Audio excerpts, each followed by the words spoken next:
Amy Hyden with Windermere Real Estate, and today I'm with Leanne from Penrith Home Loans. Hi. And Leanne's going to help us understand for first-time home buyers what it takes to get pre-approved for a home mortgage. Thank you, Amy, for having me here. So, Leanne, tell me, what is the process of getting pre-approved like? So the first thing we do when I'm trying to see what people qualify for is I will ask them if they are salaried or self-employed and find out what their income is. And we'll find out what their credit is, so we have to run their credit report. And I also find out what they have for down payment or closing costs. Sometimes they're going to get a gift, sometimes they have savings, sometimes they're going to be expecting some money that has not shown up in their bank account yet. So I have to get all that information before I can determine what they qualify for. So what are some of the things you look for on the credit report? What we look for are the credit scores, so we have to run their credit to find out what their credit scores are. We always go by the middle of the credit scores. And then we will look to find out if they have a student loan, if they have a car loan, if they have credit cards, if they have any late payments on their credit report. Those things will help us decide whether or not they can buy a loan with a low interest rate, or maybe they'll have to have a little bit higher interest rate if their credit scores are kind of low. And when you talk about debts, you mentioned student loans and car loans. What about cell phone bills or other utility bills? Do those count on the credit report? The only things that show up on a credit report would be a car loan, a student loan bill, a credit card, but they don't report on, say, parking tickets anymore, if you get a speeding ticket, but they will show you just the installment debts that you have in your credit report. So we don't see things that, like your gas bill or your phone bill, those things don't show up on a credit report. Okay.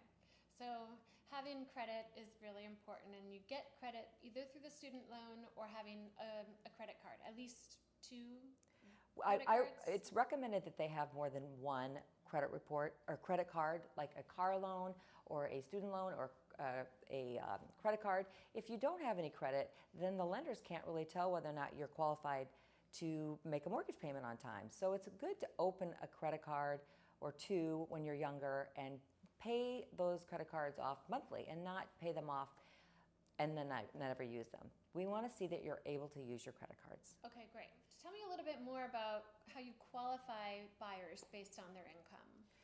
That we will ask whether or not they're self-employed or if they're salaried or if they're hourly. So a salaried employee would actually be giving us their gross income and not their take-home income.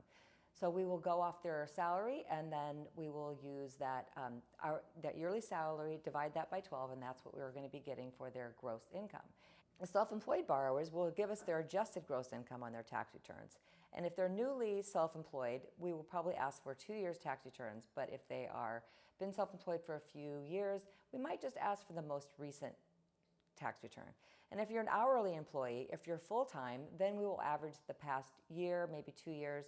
But if they're part-time, it's definitely a 2-year part-time average. Some people have asked me in the past too if they're just changing jobs, but they're still in the same career. They're just going from one company to another company. Is that something where they need to have with new work history with the new job, or can you use the old job? The previous job history is not the income that we're going to use to qualify them currently, but it does look good when you go to apply for a loan. However, we will use the new salary, and if they actually have a job offer and they haven't started their job yet, there are loan programs where you can qualify them on their future income if it's within the next 30 days. Oh, great. Okay, good. The third part you talked about was how much money you need to have. So a lot of first-time home buyers are concerned that they need to have a 20% down payment. Can you talk a little bit about maybe what's possible if they don't have 20% down? So you can buy a home with as little down as 3%, and it depends on your income, but there are programs with as little as 3% down. Okay, great. And then what other costs would they have to expect? What other money do they need to buy a home besides a down payment? The rule of thumb is 2% towards closing costs. That's usually a good idea in your mind to think, okay, I have 2% of the sales price for closing costs.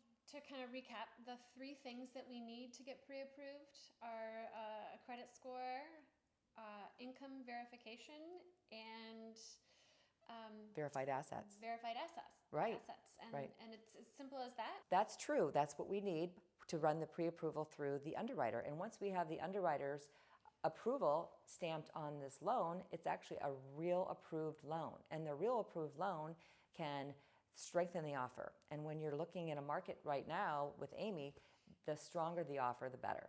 Right. In a competitive situation, the more confidence we can give the seller that it'll close, the better Right. our offer stands out. That's right. We can go one step further and have the underwriter actually pre-underwrite the loan. And if the loan is pre-underwritten and the approval is actually from the underwriter, we will be able to give the buyer's agent, Amy, the certificate that will guarantee that this loan will close. And if it doesn't close within 21 days, we credit the buyer and the seller each $5,000. Wow. Okay, that's great. So is that a program that just Penrith That's offers? right. That's a Penrith program. And, Okay, great. and we work exclusively with Windermere agents on this program, and it's fantastic in this competitive market. Oh, that's really good to hear. Thank you so much, Leanne, for sharing these insights. This is just a brief kind of intro, but it's very helpful for our first-time home buyers who have no idea how to get started. So I really appreciate you sharing all this information with us today. You can find more information about Leanne on my website.